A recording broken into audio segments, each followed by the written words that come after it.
tough battle there tonight. Just kind of go through it for us before we go for the Yeah, tough. You got to give New Orleans a lot of credit. I thought they did a great job early. I think they were up 40-34, and we went to a junk defense. We went to a triangle and two, and it flipped the momentum. I think we went on a pretty good run there for, I don't know what it was. I think we went like 19-5 or something, and flipped the momentum. And then you got to give credit to those guys that were just in here before us, Troy and Derek, and Jamal. They made big shots. Jamal made some shots inside of the triangle, and then Derek and Troy stepped up and made free throws. Unfortunately for us, I think we missed 3 front ends of 1-and-1s in the second half at crucial times. And they came down and made some. So really proud of our team, proud of our group. It's been a hard year, a lot of ups and downs, just with not having home, being on the road, a lot of new guys. So proud of the fight, proud of the effort. Hate the end result, but as the head coach of the team in my first year, really proud of these guys, and our young guys did a great job for us, stepped up. Oh, Trey, just talk about the intensity of the game, back and forth, knock down, drag out for 40 minutes. Intensity of the game was really intense. We just trying to get stops, score, really like loud in there, trying to stay focused, hit all the play calls. So it's really intense in there. Oh, and let's talk about, the feeling that the team had when you guys are up 8 after, the back-to-back fast break plays, the crowd's feeling it, everything like that. It felt good, like being up, loud at the crowd with us, just trying to win. It just felt good. I thought we had it, but Well, Coach, you had a plus 15 edge on the glass, but you weren't able to get the most of those opportunities. You end up just 10 points on second chance opportunities. Can you talk about the inability to make the most of those opportunities? Some of that was at the free throw line. We got fouled on some of those and we missed. And then, a guy like Christian Shoemate, who usually is a guy that finishes a lot of those, only had 1. He's in some foul trouble and just didn't get no rhythm tonight. I thought Brendan and KT really battled. They had 9 between the two of them. And one thing you got to give New Orleans credit, they scream it. You can hear it the whole game. They're screaming loose ball. And so we got some of them, but then they would come and dig them out. They would come and get the ball. And so they ended up with, we got 21. I'd say we only got probably about 14 of those where they dug some of those 50-50s out. But they do a good job. They're big and physical. That's kind of their forte. They only made 1 3 tonight, and they just kind of pounded us inside, and they got those loose balls. But, yeah, we typically finish more than that, but just one of those nights, I guess. It didn't look like fatigue was a factor for you guys, despite the fact you guys played the other night. Mm-hmm. No, I didn't think so. I mean, we played a 4 overtime game on Saturday, and then we came out, we played well, and then I thought we had great energy and great juice. The strength of our team is our numbers. We have great depth, able to play 9 guys. So I didn't think it was a fatigue thing. I probably kept us in the triangle and 2 a little bit too long, and they got comfortable. They were able to find the ball in the middle of that, and probably should have got us out of there maybe a couple 2 possessions before that. But I don't think fatigue was a factor. These guys were going to fight scratch and claw, and they did. I'm really proud of them.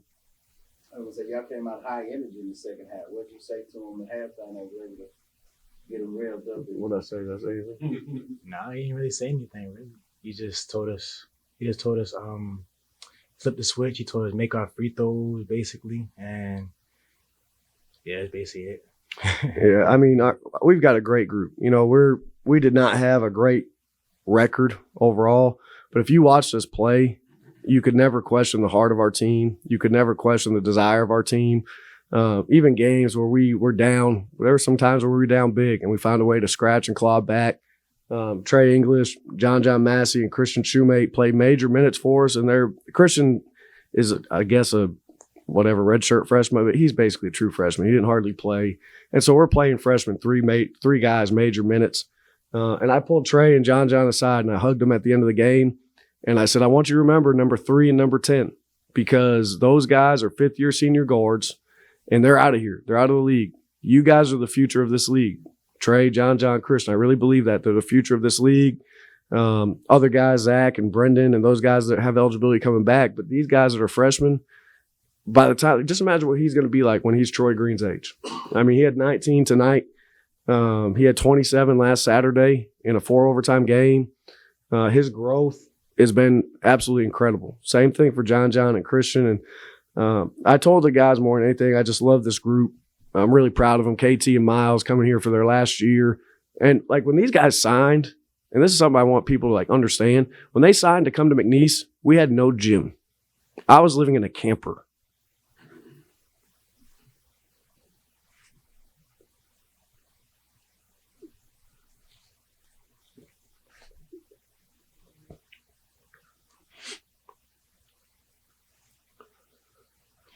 Like the first picture I took when I got the job was in front of a trash pile at Burton Coliseum from hurricane trash.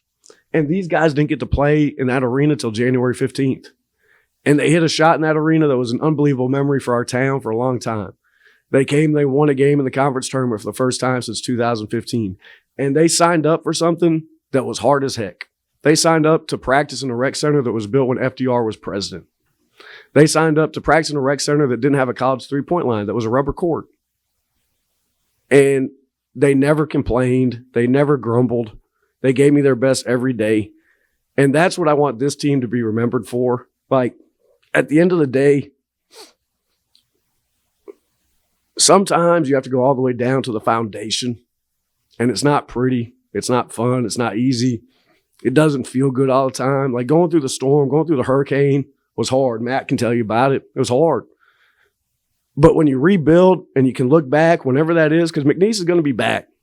When we can look back and we can say, man, look at the foundation that this team laid, the fight that they had, the commitment that they had in the midst of the toughest situation.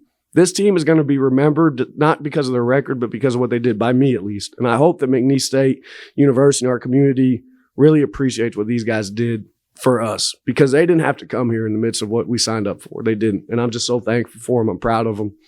I hate to get emotional like that, but this team means a lot to me. Well, speaking of emotion, I just wanted to ask Trey, one of the stories of this game is going to be that windmill. Yeah. What does that do for you guys when a teammate makes a play like that? I mean, it just gets us all riled up, and like he got us happy. Like we think we got it. He do that. We all standing up, thinking we happy for him, and just try to keep the game moving. But yeah, doing stuff like that is real big for us. You still react? Yeah. Man. It for me, sometimes I forget how special it is. He does it so often. It's incredible. But to do a windmill on a putback is pretty special. It caught me by surprise, though. I ain't gonna lie. And he's a freshman. Like, he's a freshman. Trey's a freshman. John's a freshman. And Christian was one of the guys. Him and KT were the two guys to talk in the locker room after the game. And, Christian said, hey, we want to remember this feeling and we want to grow from it. And like the future, I believe the future of this league resides in Lake Charles. I really do. And it's because of the group that we have, the young guys that we have. You're just speaking about your foundation. Sounds like you got a pretty solid foundation. What's next?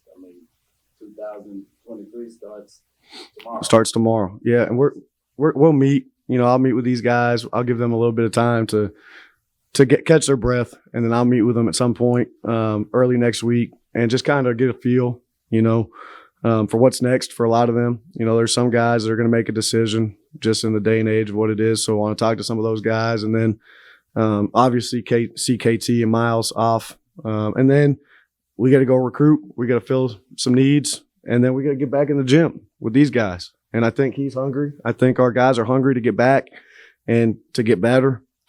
This guy right here didn't show up until when? August something? Like, he didn't have a summer with us. He didn't get to have a summer. He came in, he broke his wrist. He really wasn't playing. He didn't get practice time until 1st of November.